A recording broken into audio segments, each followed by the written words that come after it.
Welcome everyone. For those who don't know me, I'm Matt Skinner. I'm the Public Information Director of the Oklahoma Corporation Commission.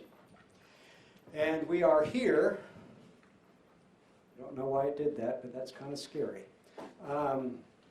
We are here to talk about, we just lost our feed, excuse me. Stand by on the phone, sorry, we have some slides, and for some reason, the projector decided to lose the feed. Stand by.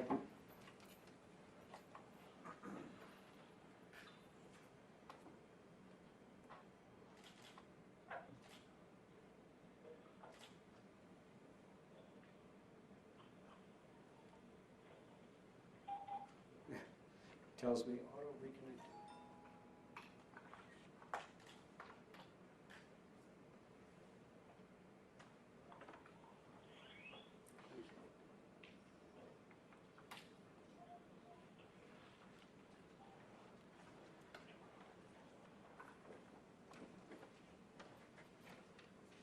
So, as a preamble, the action we took the Saturday before last, just hours after the 5.8 quake in Prague, was taken as an emergency action. Obviously, we had very little data at that point. Now, thanks to the work of the USGS, the United States Geological Survey, and the OGS, the Oklahoma Geological Survey, we have new data, and our response has evolved accordingly.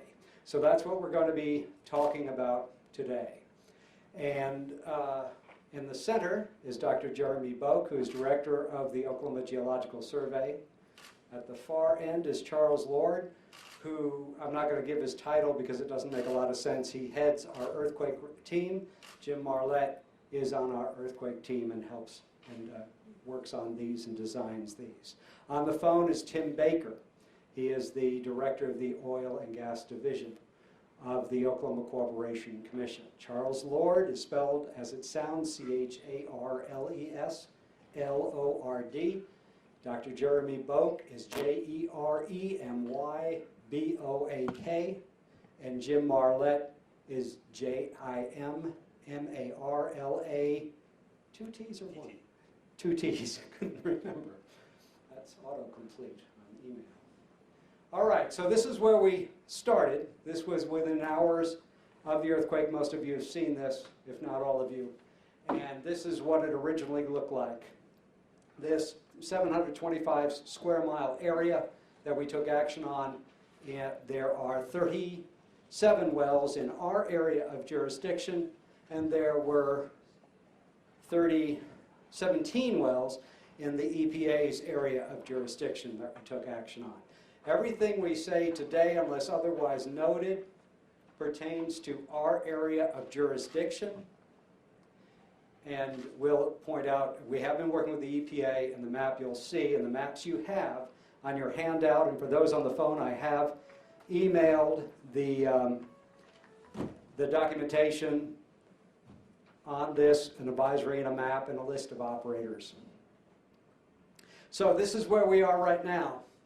With our latest action, Charles and his folks began notifying operators about this today, and we'll go into more detail. I'm going to ask Dr. Boak first to step up to explain why the change, and in particular, this is the focus and what this means. Dr. Boak.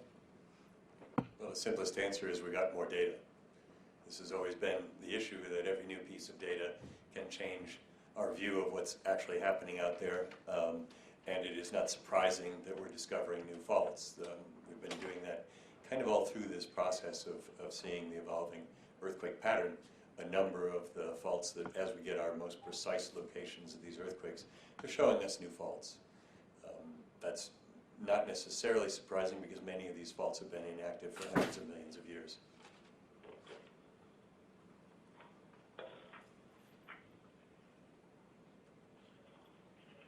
Line that's there, is that part of an old fault that I'm looking at? The red is the new, is that what that is? That was the original red. Yeah, this was the fault that originally existed and was shown on our recent fault plane map. And this is the new one that's really been defined. by the earthquakes we're seeing here. And of course, this extension here is simply conceptual at this point. Okay, so the blue line actually extends a long ways down, doesn't it? I mean, that's part of an old fault that goes up into Kansas and all the way down to Oklahoma County. Can we back up? Did we lose somebody? Can we? We're barely hearing you on the phone. All right, well. Barely hearing the questioners or the answer? Anything? Can't hear the speakers. Either, okay. Bob, remember, use that mic. Okay. Can we back up to the old slide? Because it shows more of these fault segments.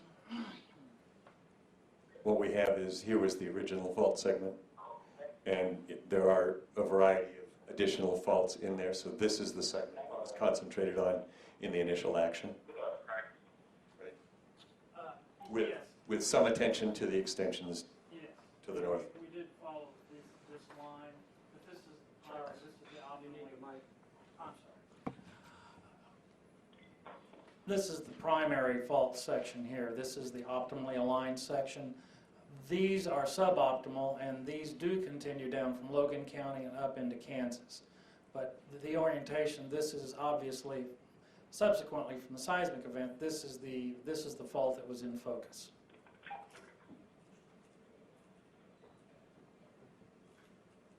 Charles, why don't you run down what our response is now? Initially, I mean, Saturday morning, the seismic event was approximately 7 o'clock. It was 5.8.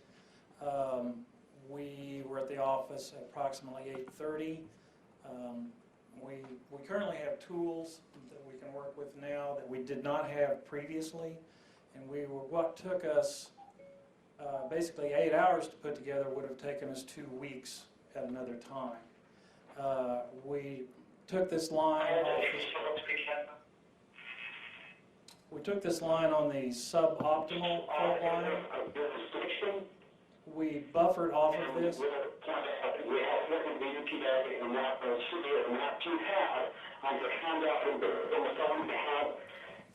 Whoever is on the phone speaking into the phone, you're ruining it for everyone. The simplest answer is we got more data.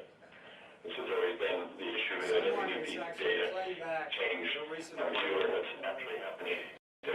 And that we're discovering new faults and doing that all through this process. Whoever is on the phone who is playing back a tape of this news conference, please stop. Please make sure all your phones are on mute unless you're asking a question. All right, let's try it. Sorry, folks. Okay, as I was saying, along this particular line, This process of seeing revolving earthquake pattern, a number of faults that as we get our most. thank you. As I was saying, we buffered along this line. We drew out from the magnitude 5.8. We then buffered, and this is how we came up with our area of shut-in. And there were 37 wells in this location in Oklahoma. There were 17 wells located in our area of jurisdiction, and we'll point out we haven't looked at the EPA and the map you'll see, and the maps you have on your handout for those on the phone. Folks, we have no choice but to cut the phone because of what someone is doing. So dial back in. We separated, this is the area that's EPA jurisdiction. This is part of Osage County. The tribes have all of the royalty and part of the land, but the EPA, BIA, and the BLM are responsible for this area here. We got out our directive that evening at 6 o'clock. This is kind of a case where we were able to react very fast, and subsequent information we needed to modify. Can we go to the next slide?